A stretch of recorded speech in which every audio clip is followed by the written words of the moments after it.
के लिए आपसे बात हुई या अभी इस बारे में आपने जानकारी दी कि क्या ट्रेंड है? बिल्कुल मुझे बताया गया है कि एक लेगेसी क्राइम है कोटा का, और आज से नहीं बहुत वर्षों से इस तरीके का क्राइम यहाँ पर प्रेवलेंट है। हालांकि ओवर द इयर्स इसमें ड्रॉप भी आया है, नए तरीके की क्राइम्स, नए तरीके की मोडस ऑपरेंडी हर जगह है, खाली कोटा ही नहीं, अलग अलग जगहों पे अलग अलग तरीके के ट्रेंड्स आते हैं।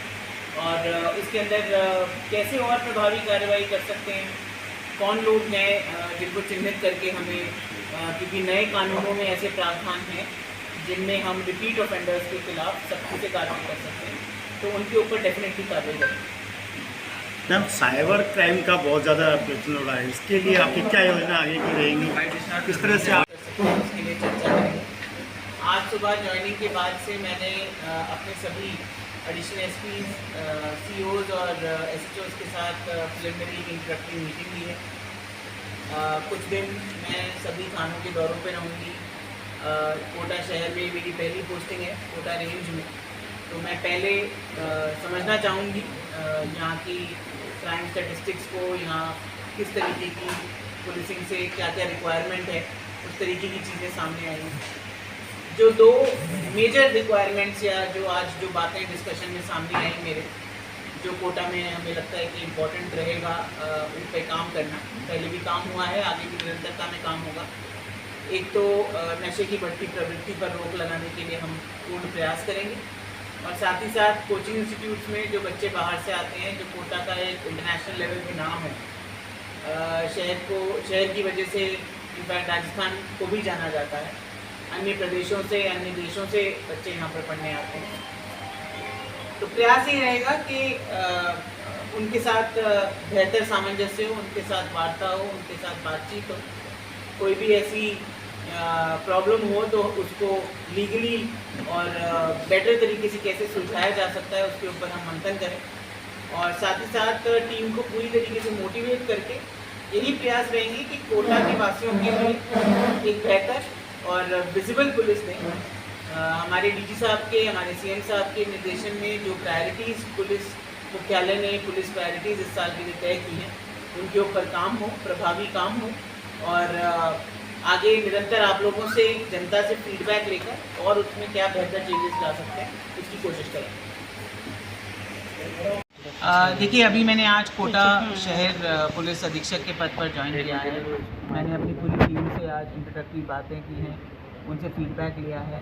आगे आने वाले दिनों में मैं कोटा का दौरा करूंगी, अलग अलग थानों पे विज़िट करूंगी, जानने की कोशिश करूंगी भौगोलिक रूप से, क्राइम के रूप से शहर की क्या प्राथमिकताएं हैं, उनके ऊपर बेहतर पुलिसिंग के हर संभव प्रयास करने की मैं और मेरी पूरी टीम कोशिश करेगी।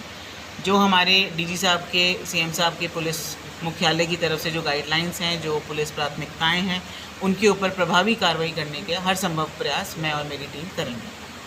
कोटा में संगठित अपराध को तोड़ने के लिए आप क्या कदम उठाएंगे? देखिए, संगठित अपराध को तोड़ने के लिए चिन्हीकरण करना और एक प्रभावी रूप से प्लानिंग के तहत प्रत्येक चिन्हित हार्डकोर अपराधी एचएस के ऊपर कार्रवाई करना हमारी एक प्राथमिकता है, जिसके ऊपर हम प्लानिंग के तहत एक रूपरेखा बनाकर सख्ती से कार्रवाई करेंगे। मैम, चाकूबाजी और फायरिंग की घटनाओं में बढ़ोतरी देखी, उनको लेकर क्या कुछ आपका? मुझे ऐसा बताया गया है, मेरी टीम ने फीडबैक दिया है कि चाकूबाजी की घटनाएं यहाँ पर हमेशा से एक ट्रेंड रहा है इस तरीके के क्राइम का। कोशिश करेंगे कि ऐसे हॉटस्पॉट्स को चिन्हित करके, एनालाइज करके इन घटनाओं के ऊपर प्रभावी रोकथाम की जा सके। नशे का व्यापार भी काफ़ी फैल रहा है यहाँ पर। देखिए, एनडीपीएस एक्ट के तहत जो सब्सटेंस अब्यूज़ है, जो नशे के पेडलर्स हैं या जो सेवन करते हैं, इन दोनों के ही खिलाफ कार्रवाई की जाएगी।